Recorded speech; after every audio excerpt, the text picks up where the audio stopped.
Welcome to the game. This is the show where we go play by play analyzing the game of politics. Welcome back.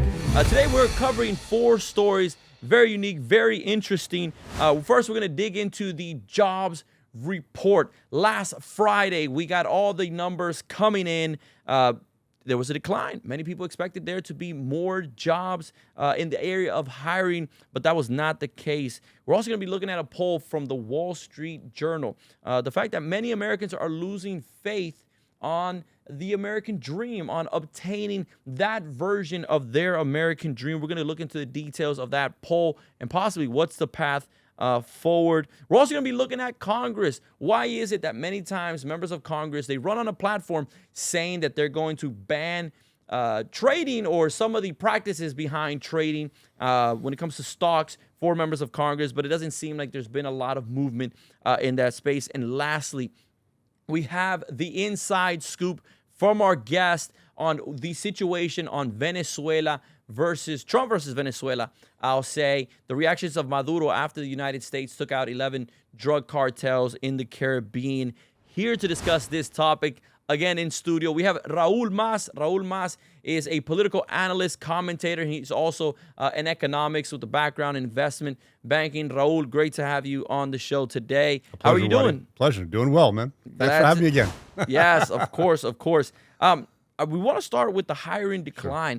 Sure. Last Friday, the job numbers came in. We saw that the expectation was going to be a little bit higher. It kind of depends on who you look at. There's one that say there was a 13,000 job loss with the correction that was made in June. Then the ADP, if I'm not mistaken. Well, that's a separate survey. That's a separate survey. So the government's number came in, and it was abysmally low. I think it was like 22,000, and then non-farm payroll jobs had actually declined, right? The ADP number is interesting because that number shows a 53,000 increase or 54,000 increase, right? And it brings up a very interesting subject because one of the things that a lot of people have been criticizing for some time now is how the government collects this data, right? Well, there's the recent firing that President Trump voiced that he believes these data numbers are inaccurate. Correct, because what they're doing is they come out with a number, and then, sure enough, 3 or 4 months later, they're revising the numbers either downwards or upwards, right? And it's understandable. I mean, the reason for it is they want to get the information out there, okay? But they don't really have all the information when they put that number out there, so they are extrapolating, from the numbers they do have. But what ends up happening is a month later or 2 months later, they have more information, and then they go back and they tweak their original numbers, right? So think about that, man. I mean, yeah, you kind of want to have a sense of what's going on, but you want it to be right. You don't want it to be changing, a month later, 2 months later, which is what's happening. Now, that ADP information that you alluded to, that's from a private company. They're the ones that process practically all the payrolls in America, right? So their information comes from a different source. The government actually goes out to the businesses, and if you can believe this, sometimes they send them faxes to this day, okay? Asking Folks still have fax machines. Yeah, I mean, it's like unbelievable, right? I mean, this is the government for you, right? I mean, they're like 2 steps behind the rest of the universe, right? Whereas ADP, they actually process payroll. So they're seeing how many people are being added, who's being laid off, by what industries and what sectors, right? So I always like to look at the ADP data and compare it to what the government's showing you. And sometimes there are these differences, right? Where you say, what the heck is going on here? Now, so I bring that up because I think there's an important point to be considered here, what you alluded to. Trump fired this woman in terms of, responsible for the numbers, okay? Because she kind of asks, he's kind of asking the same question. What the hell's going on here? Yeah. I mean, you give me a number and 2 months later, you change it, right? And then when I was running for office, you kept saying Biden's numbers were great, and now all of a sudden my numbers are horrible, right? What the hell is going on here, right? So I think it's a legitimate beef. And I think it's an important subject because, man, if you're an investor in the stock market and the bond market, you kind of need to know the real numbers of what's going on in the economy because you're putting money on the table. Correct. You're investing a lot of money, and if you're not getting the right information and somebody else is, you're at a disadvantage, right? So it's really an important subject. But I think in general, I mean, getting back to, I mean, forgetting about the quality of the numbers, okay, I think that's an important subject. The big question mark is, where are we in the economy? And I think one thing that we've seen, Wadi, is that, once again, Trump was right. I mean, he's been talking about, too late Powell, right? We talked about this, I think, a couple of weeks ago, right? Interest rates haven't been moved at all. Yeah, They he keeps hammering, Jerome Powell, the Fed chairman, saying, dude, 3-4 years ago, you were too late in raising interest rates. Now you're too late in lowering them, right? And so he gave him the nickname Too Late Powell, and it stuck. And right now you're seeing, okay, that guess what? Trump was right, because now what you're seeing is, there might be a little bit of softening in the employment numbers, okay? And this guy is still, sitting on his hands, worried about inflation. And Trump is saying, hey, we got to make sure that Americans have jobs. And okay? the Fed Reserve, the board is supposed to meet right now in September. Right. Do you think them seeing some of these numbers, again, I think a lot of folks are already believing, although, again, Jerome Powell has been taking his time, Trump saying too much of his time.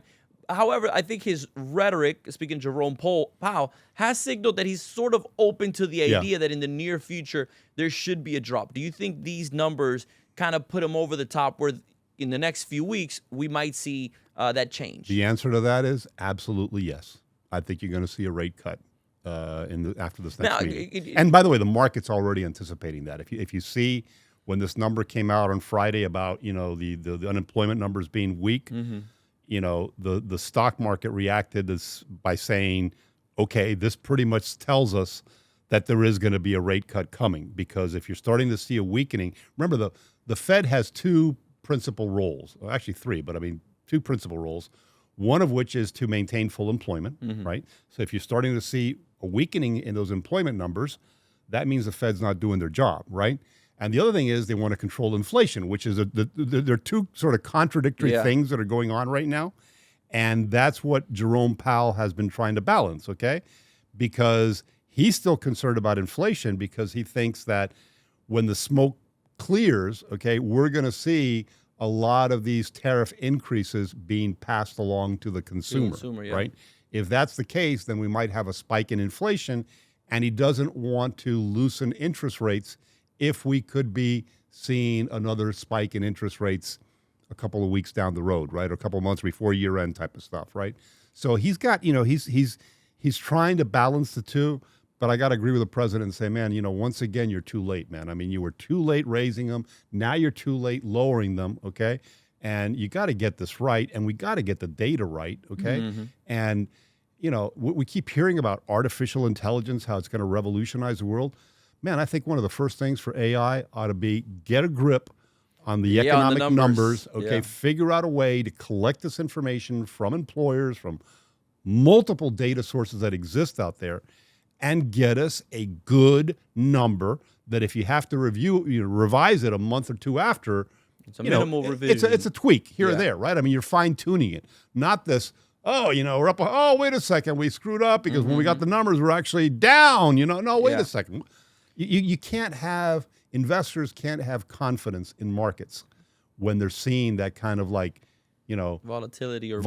Yeah, I mean, this is what we're telling you one day, the next day it's something else. Well, wait a second. I made investment decisions based on that. I decided to, put money back into the stock market based on the fact that supposedly the employment numbers are sound. Now you're telling me they're weak. Maybe did you just screw me over by giving me wrong information? How do you think the average American, who's maybe not a sort of a day-to-day investor, read this situation? Because sometimes when you see the job hiring numbers go down, the expectations weren't met, some folks start thinking, is this a recession? Are people not hiring? But then you hear about interest rates going down, and for many people that means being able to buy that home, right? Interest rates for homes are like 6.7 or so, and that makes it somewhat difficult for a lot of folks. So is this sort of like bad news that will result in good news? Do they sort of cancel each other out? Look, the truth of the matter is that the conversations that most families have, the quintessential talks around the dinner table, right, are much different than these conversations that we're having here, or economists debating, whether to cut interest rates or not. I mean, not everybody reads the Wall Street Journal or Barron's, not everybody follows that stuff. But you know what? It should interest everybody because you may not know it, but chances are you do have money in the stock market, particularly if you have a retirement plan, a pension plan, whatever. Those are investing in the stock market, right? Even younger folks with crypto, I would say, crypto Absolutely. tends to also move depending on these items. Absolutely. So it's important to have. But I think the average American reacts more to, in terms of these familiar conversations, right? What's going on in my world, right? Is my employer that I work for, are they expanding or are they contracting, right? How does that, if they're starting to lay people off, if that second plant that was going to be opened has now been delayed, you start worrying about those kinds of things. And I think that's the right approach, right? The other thing is the input from whoever's doing the household budgeting and purchasing, right? Yeah. What's going on in the grocery stores, I happen to buy the groceries in my household, right? If I don't cook, I starve, okay? So, for me, it's an issue of survival, right? It's a must, right? So, but I'm the guy that goes out there and I'm looking at the prices and yeah, man, I mean, they've gone up dramatically, the last couple of years, okay? I've seen some stability now. I mean, we talk about the famous, egg prices. Yes, they've come down somewhat. Part of that was because they ended up killing, hundreds of thousands of chickens or something because they had some disease. But, prices are high, man. And what you alluded to, interest rates, young people. Also, yeah, they're not used to these numbers. We're not used to these numbers. They're not because you know what? You've grown up in a world, your generation's grown up in a world where interest rates have really been at historically low levels, right?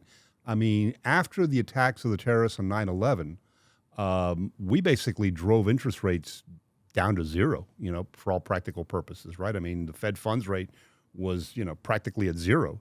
In the case of some countries, they actually went in the negative territory, Japan, right? I mean, you had to pay them to put your money in the bank type of stuff. That world has now kind of ended, and we're living in a world where interest rates are much higher. They probably will go down now after this next Fed meeting, I don't know how much, but hopefully down, eventually down 1.5%, which will allow, people that are wanting to buy a house to have a more reasonable mortgage payment, right? It will allow people like myself, I've still got a mortgage that I'm paying next to nothing on, right? 3% or something, right? Yeah. Why would I sell my house to then get into a new house with a 7-8% mortgage, right? I mean, even if I downsize and I take some money out, it options. It opens up the market, right? I mean, it's you have a situation right now where housing supply is slowly increasing, but you have a lot of people like myself, older generation, that are not willing to sell their homes because they're like, well, why would I give up my 3% mortgage and I have a nice house, to pay an 8% mortgage in a smaller house, which means I'm going to be paying a monthly payment that is more than what I'm paying now for a smaller house? That doesn't make any sense. I mean, put yourself in my shoes, right? I mean, why would I give up my nice house with a 3% mortgage, even if I want to downsize, take some money out, because then I'm going to be paying with an 8% mortgage the same amount of money as the house that I have? Do I really need that extra cash type of stuff, right? Actually, I want to ask you, because the second topic that we have that we're going into is this Wall Street Journal poll where it took a pulse on the American public, and many folks feel that hard work doesn't lead to that American dream. We all, I think, have our definition of the American dream. For some folks, it's the house with the white picket fence and the backyard. For some, it's a flexible lifestyle where they can travel and see the world. Others, it's be able to pay for their kids' college, and maybe immigrants have that first child who graduates at a U.S. university. So we all have our version, but for many folks, that it seems like that dream to them is less achievable. Does it tie into some of the factors that you spoke to now, or in general, what's your opinion? Why do you believe that sentiment exists? I happen to believe, and I believe very strongly that, unfortunately, your generation is going to face a lot more challenges financially in the world. I mean, quite frankly, we didn't do a very good job in terms of what we're handing off to you, okay? And what I mean by that is, you guys are inheriting a country with $37 trillion in debt, okay? the interest payments on that debt exceed the entire budget of the U.S. Department of Defense, which is, $980 billion, okay? Now we're paying over $1 trillion monthly just to pay the interest on that $37 trillion. That's not even to bring down the debt. Exactly, it's not, right? So that's a huge screw up on our part, right? I mean, and I, recently was blessed with my first grandchild, right? And I'm thinking of this now as, okay, my grandchildren are going to be paying for this, man. My great-grandchildren are going to be paying for this debt, right? So that's been a huge screw up, right? The fact that now we're in a situation, with high interest rates, okay, because of inflation that was completely unnecessary, okay, but it was brought to our country thanks to Joe Biden, quite frankly. There was no reason to spend, those billions of dollars on that fake infrastructure spending plan of his, okay? We were just coming out of COVID. The economy was starting to pick up again, okay? And then all of a sudden, you open the spigots and you just throw all this tons of additional money into it. And that's where you saw interest rates get up to 9, almost 10% at one point annualized during the Biden administration. So that inflation that you're experiencing right now, another screw up, okay? It shouldn't be that way, right? So, you've got some additional challenges. You also have some phenomenal opportunities, man. I mean, we are now entering into a completely different chapter in history where artificial intelligence is going to change everything. And before you get into that, because part of the interesting, let me read some of the stats from the poll, and then we can get into the opportunity. It's only about 25% of Americans believe that they have a opportunity to better their standard of living. Nearly 70% of individuals polled said the American dream or that notion no longer exists. Over 75% lack confidence that life for the next generation will be better than it is today.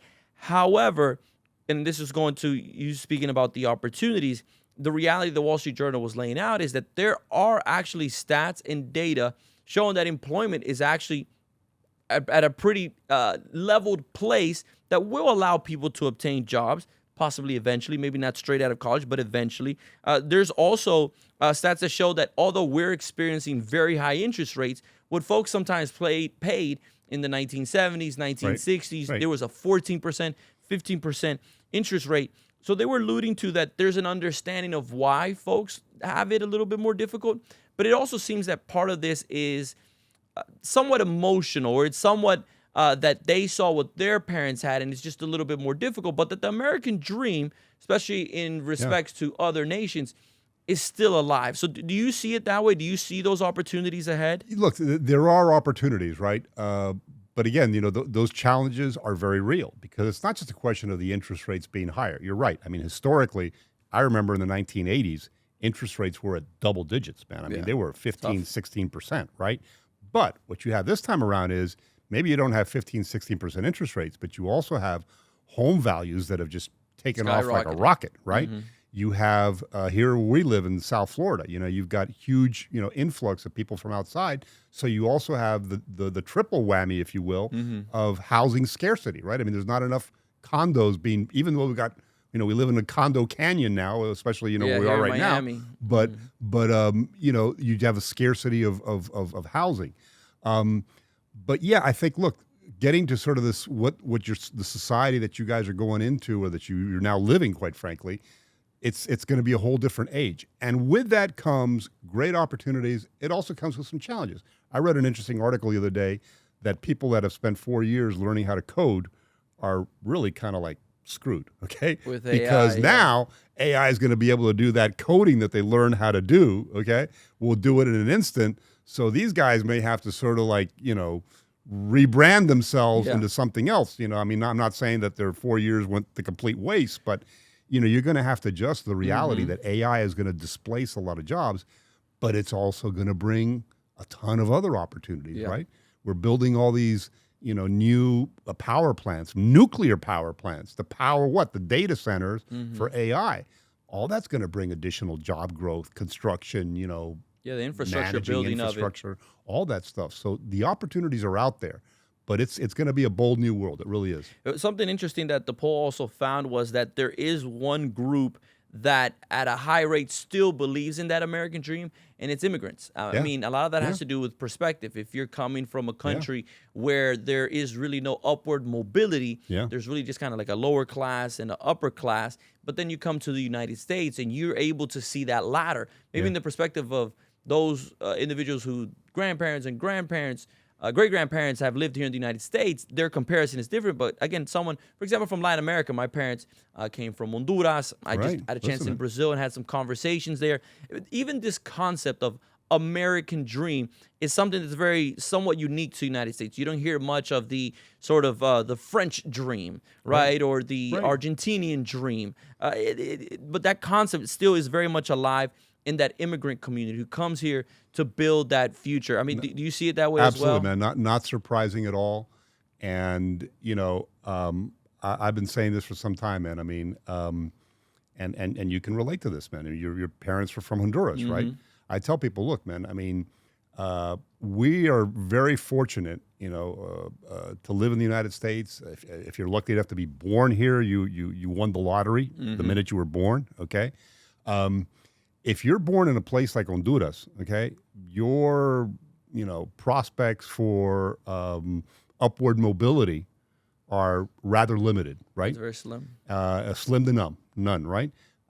Why? For a variety of different historic reasons. We could do a whole segment on that, right? But you know, the chances of upward mobility are very limited. It shouldn't be that way, but unfortunately it has been that way, and it's been that way for quite some time.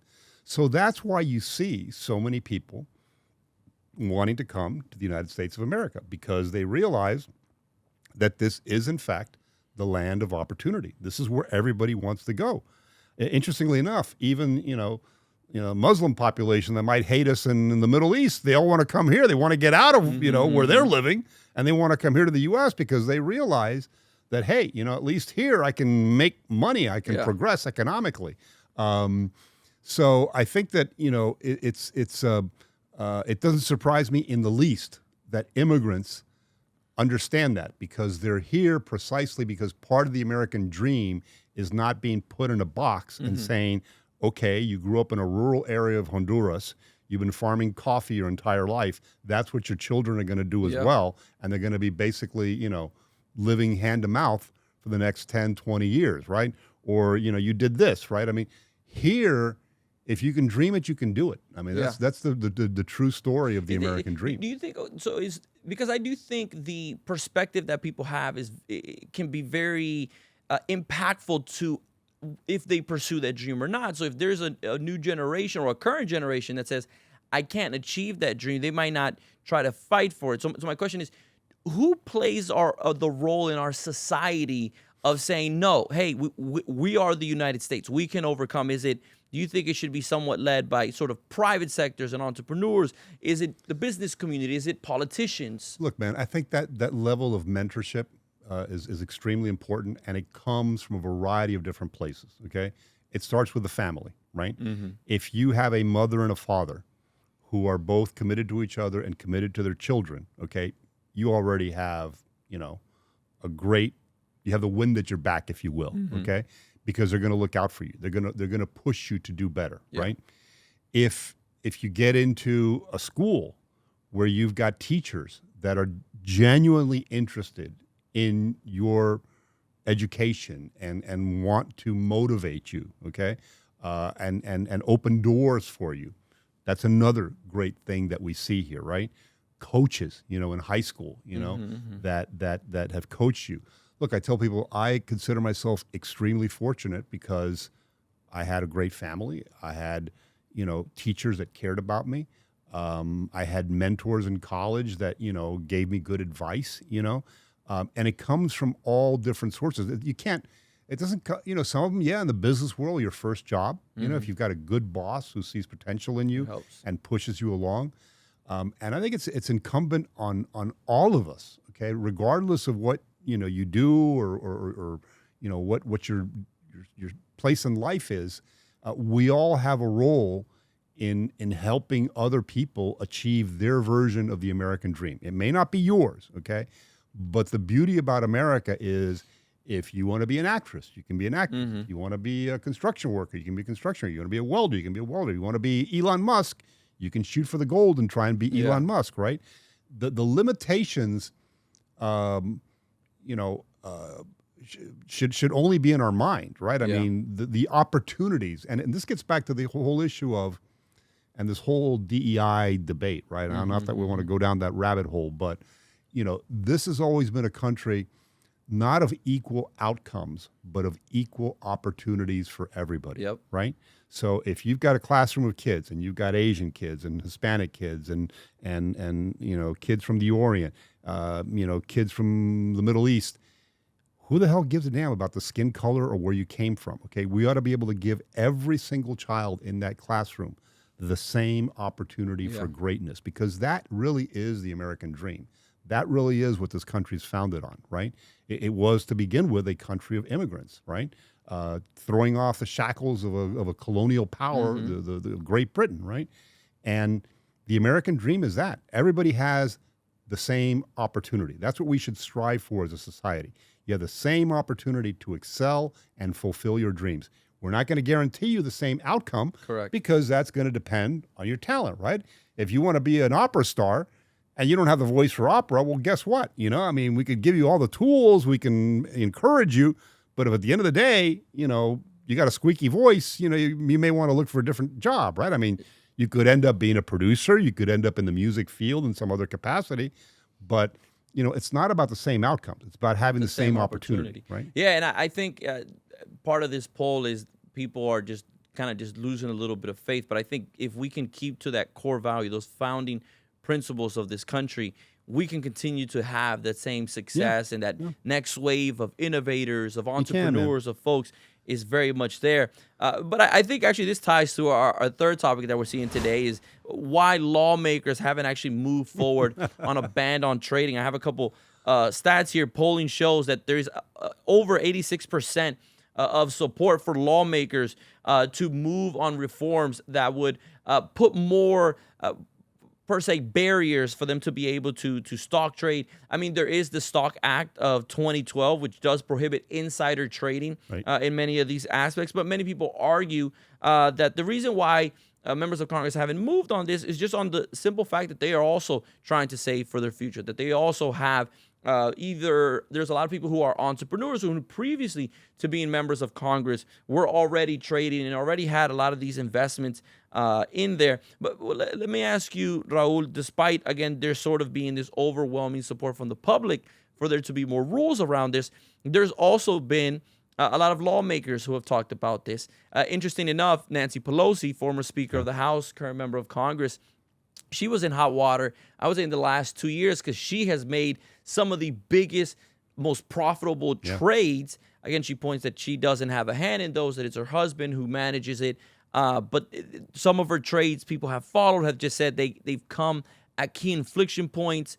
Before the CHIPS Act was passed in Congress, it's not really insider trading, but it's almost like betting on the votes that you think you probably still have. And her excuse is, it's not me, it's my husband. Correct. Yeah. It's saying like I mean, the person that she shares it's like, a bed with, we never talk about these things. We just, there's a cement wall between me and my husband when it comes to financial. And in all fairness, she's not alone. There's a long list of Democrats who, when you look at their portfolios, there's a long list of Republicans also when you look at their portfolios, that some of these actions are there. I mean, how do you see it? How do you analyze this? How do you square the fact that these individuals do want to save for their future? Many of them, I said that it's not them making the trades. Yeah. How do you square this? Look, it's I think what people object to, I think the real question mark here is not whether senators and Congress people should be prohibited from having accounts with a broker, right? I think that's kind of unfair, right? I mean, these people at the end of the day, they've got rights too, and they've got, they want to make money, they want to provide for their children. They have every right to have a bank account, to have a checking account, to have a stock brokerage account, to invest in the markets, et cetera, et cetera. I think the big question is really, gets back to kind of that insider trading thing, right? Do these folks have some sort of an unfair advantage given their positions where they are influencing government policy that can directly affect either positively or negatively a stock price or an industry, right? And because of that perch that they have, that exalted position on, a committee that's drafting new legislation, okay? Does that insight that they gain result in them taking advantage of those insights to position their stocks in a way that is favorable to them based on information that you and I don't have, right? That's the definition of insider or trading. also that they would vote against something because they already own Correct. shares, right? If there's either a new technology that's going to compete with what they have or a new business that's going to compete with what they have, they might say no, not because it's not good, but because they know they have a position that they care about in it. Sure.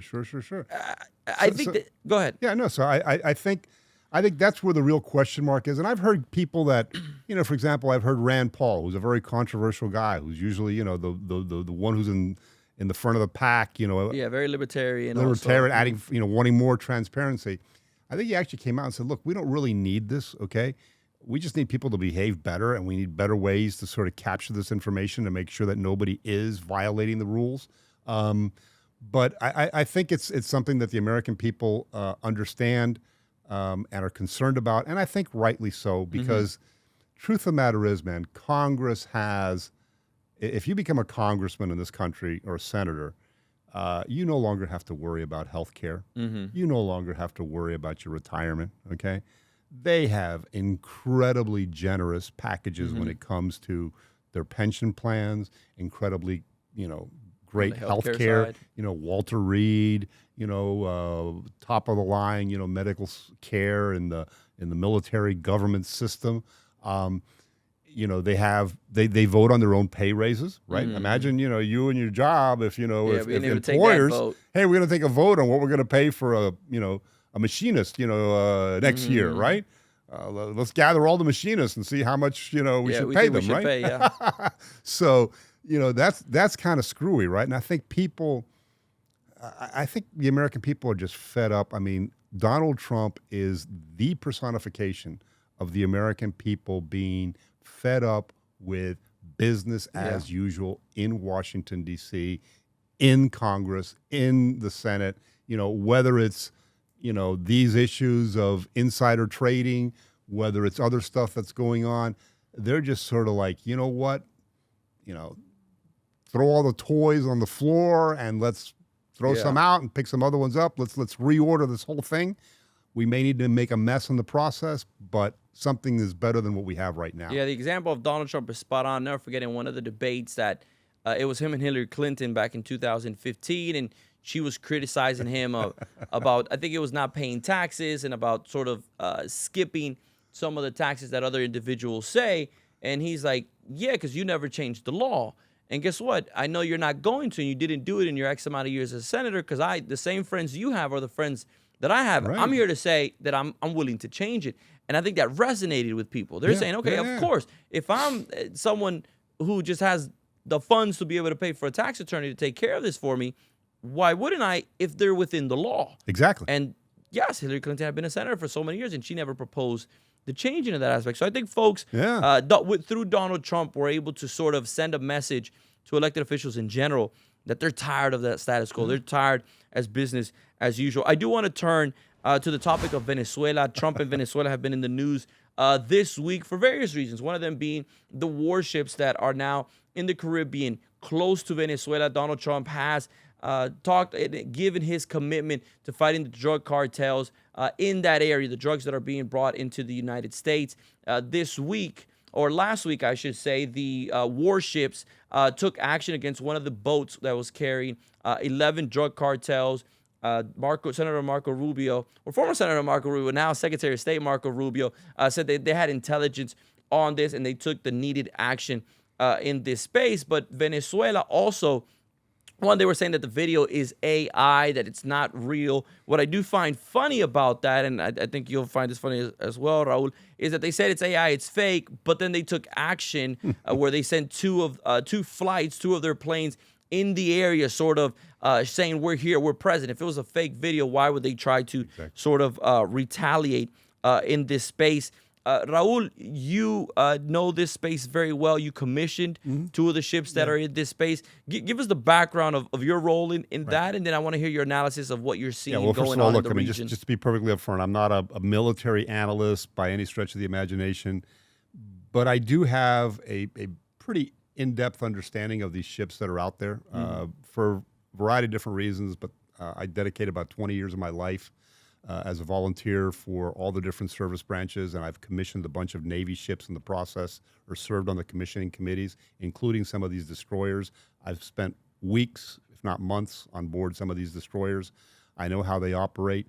There is a very, very capable naval force right now in the Southern Caribbean, okay? And they absolutely took out those 11 drug cartel members that you alluded to. They destroyed that ship, probably from a Hellfire missile fired from a helicopter that these destroyers have. Sikorsky SH-60 helicopters that are armed with Hellfire missiles and other weapon systems. That's probably what took out that ship. They have an incredible capability. These destroyers have what they call phased array radar, which is on all the time, 360-degree view of the ship. It extends out 100 miles. They can see, airborne targets 100 miles away, if not longer, especially if they have an asset up in the air that's extending that range for them. They can see what's on the ground.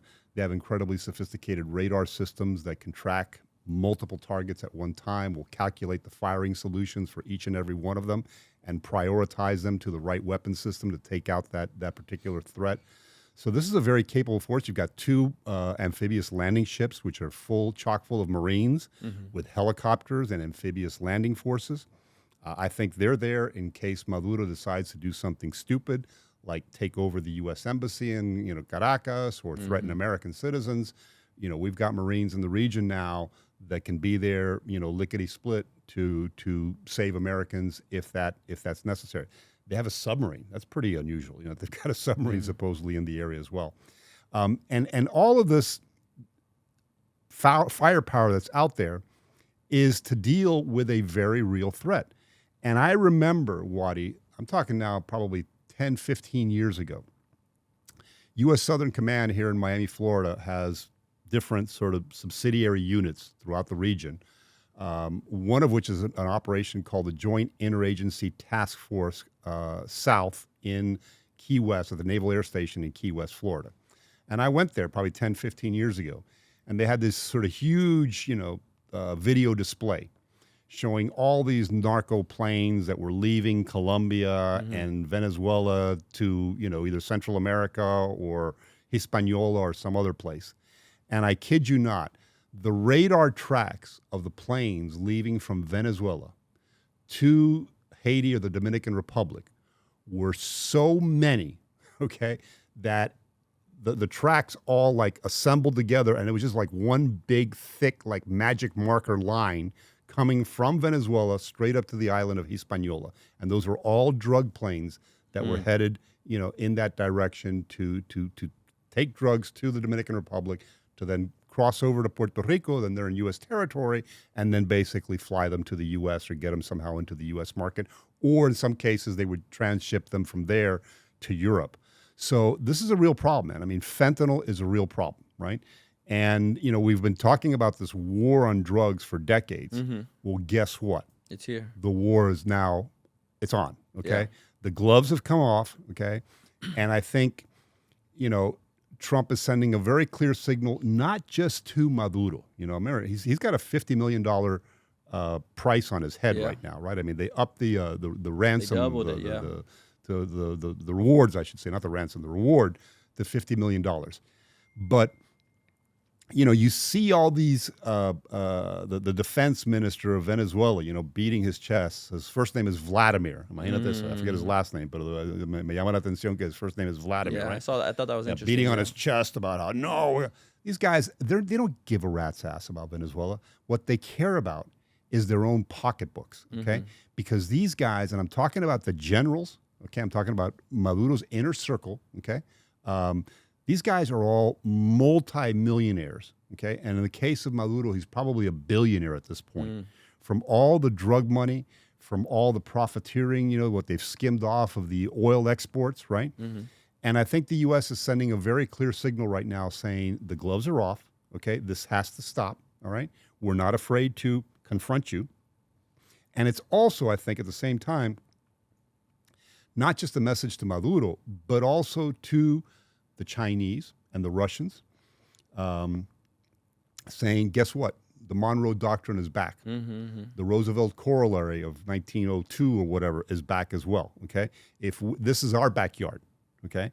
And that's important because the Chinese over the past 20 years have infiltrated Latin America in a very big way in terms of the commercial relationships, the economic interests that they've created in the regions. 20, 25 years ago, China was like non-existent in Latin America. Today, they're building ports, they're building road facilities. They've got mining concessions in Chile. They've got mining concessions in Argentina and Brazil, everywhere, right? So the U.S. is, I think, very rightly saying, this is our backyard. Don't think that you can use it as a way to destroy our country, whether it be with uncontrolled immigration or uncontrolled flow of drugs, okay? That's stuff's going to end right now, right? How much do you think, or where does this go? I think would be the right question. Donald Trump obviously is not holding back. His main focus verbally that the administration has said is fighting the drug cartels. But to your point, Venezuela is and has been a key pillar for socialism and for leftist governments to rise in Latin America. Maduro is the dictator where El Tren de Aragua has come from, where all these drugs come from. How much does that weigh? And then where does this go? Does the president is it more just kind of waiting to see who comes into the Caribbean? Is there ever a point where they go directly into Venezuela? No, look, man, I hope that it continues. Remember also, before Venezuela, there was a little island called Cuba that started all these problems, right? The Cubans basically trained the Venezuelans, particularly their security forces, on how to control a country, right? Where's Marco Rubio from? Marco Rubio is a Cuban-American. He's from here, from the 305, right? From Miami. He takes this very seriously. And he knows the topic and the region very well. He knows the topic in the region. He knows the players that he's dealing with. We have a leftist now, Petro in Colombia as well, okay, who's up to no good. And I think the signal that's being sent to and also indirectly to Mexico. I mean, Mexico all of a sudden is like really worried. I mean, they're saying, well, holy moly, look what just happened to a boat, with a bunch of drug dealers in international waters off the coast of Venezuela. Are we going to see that on Mexican soil? Are we going to see a drone strike? Okay. And that's got everybody talking, right? Now, I know there's been a lot of criticism about, whether this was a legitimate strike or not. I mean, I will leave that to the attorneys to figure out. But I also want to remind people that back in 2011, if I'm not mistaken, then President Barack Obama ordered an extrajudicial strike, a drone strike, on American citizens. I think it was in Yemen, actually, that were involved in terrorism, right? And, that was against American citizens. These guys were foreign nationals, right, operating in international waters, okay? So, people that are saying, Trump is out of control. What about Barack Obama back in 2011? He killed a bunch of Americans without, due process. How come people weren't complaining back then, right? Now they're complaining about it. And I think if you look back at history, man, I mean, think about, the Marine Corps hymn, from the halls of Montezuma to the shores of Tripoli, okay? Yeah. Montezuma, Mexico, Tripoli, Libya, okay? There has been in this country a very long track record of gunboat diplomacy, of intervening in other countries, most of the time incorrectly, okay? But in some cases like this, where you have transnational organizations, crime syndicates that are now as powerful, if not more powerful, than the armed forces of some of these countries, we got to wake up and realize, wait a second, something must be just done. Because these guys are not a foreign invading army doesn't mean that they're not a threat to the United States. And I think that's something that the laws have to catch up with, okay? Because the threats that we're facing now are not coming from the Mexican army, okay? They're coming from cartel members in Mexico that are as powerful as the Mexican army and are using, they're flooding America with drugs and fentanyl and everything else to benefit themselves, okay? And a lot of Mexican politicians in the process. But that, I think, is what we need to sort of like focus on, because it's a whole different ball game right now.